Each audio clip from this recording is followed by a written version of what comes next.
My mother still cries whenever she sees red wrapping paper. Most people think birthdays are supposed to bring happiness, laughter, and unforgettable memories. Mine certainly became unforgettable, but for reasons I wouldn't wish on anyone. What started as the most expensive gift I had ever received turned into a nightmare that nearly tore my family apart.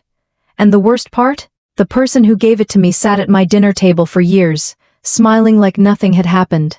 It happened on my 25th birthday. I've never been the kind of guy who throws huge parties. A few close friends, my parents, my younger sister, and some homemade food. That was enough for me. That night everyone laughed, shared old stories, and teased me about getting older. It felt perfect. Then my uncle arrived late. He wasn't really my uncle, just my dad's best friend, but he had been around since I was a kid.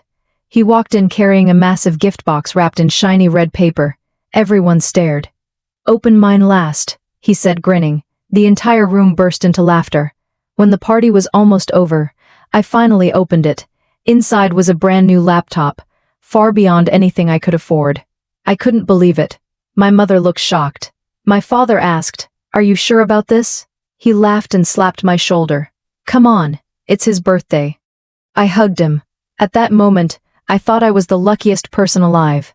I had no idea that gift would become the biggest mistake of my life. For the first few weeks, everything was normal.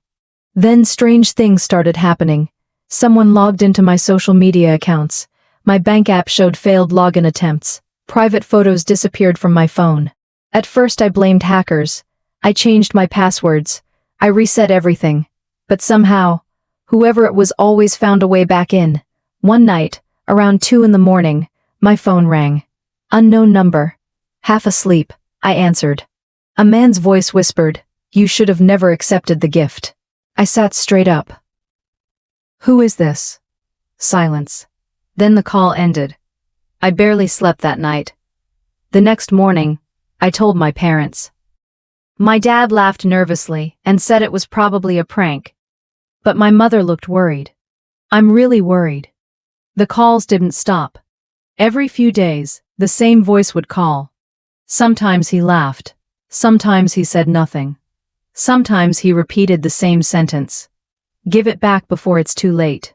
I wanted to throw the laptop away, but something held me back. I needed answers. One weekend, my best friend came over to help me inspect the device. He knew more about computers than I did. The moment he opened it, his face changed. "Where did you get this?" "My uncle gave it to me." He looked at me and whispered, "This thing has hidden software installed." My heart stopped. What does that mean? He swallowed hard. "It means someone can see everything you do." I felt sick. Every message, every photo, every password, everything. That night, my father called my uncle and demanded an explanation. No answer. We drove to his house. The lights were off. The neighbors came outside and told us something unbelievable. He had moved away 3 days earlier. No warning, no goodbye. He was gone. My mother started crying in the car. My dad didn't say a single word during the drive home. For weeks, our house felt different. Nobody laughed anymore. Nobody talked at dinner. It felt like we had lost someone, even though he was still alive somewhere. Then, 1 month later, the police arrived at our door. They asked us dozens of questions. Apparently, my uncle had been involved in a large fraud operation. The laptop wasn't a gift at all. It was a tool. He had been using family members to hide illegal activities and stolen information. The police took the laptop as evidence. My mother cried harder than I had ever seen. Not because of the crime. Not because of the lies. But because the man she had trusted for 20 years had betrayed us. Months passed. Life slowly returned to normal. Until my father found a small envelope hidden in our mailbox. There was no name. No address. Just a single piece of paper inside. It read, "I'm sorry. I never wanted you to become part of this."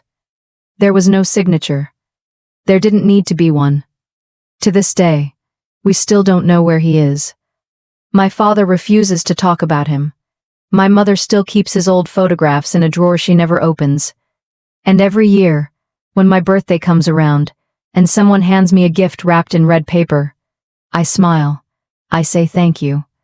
But deep inside, I remember the present that changed everything. Because sometimes, the scariest threats don't come from strangers. Sometimes, they come wrapped like a gift.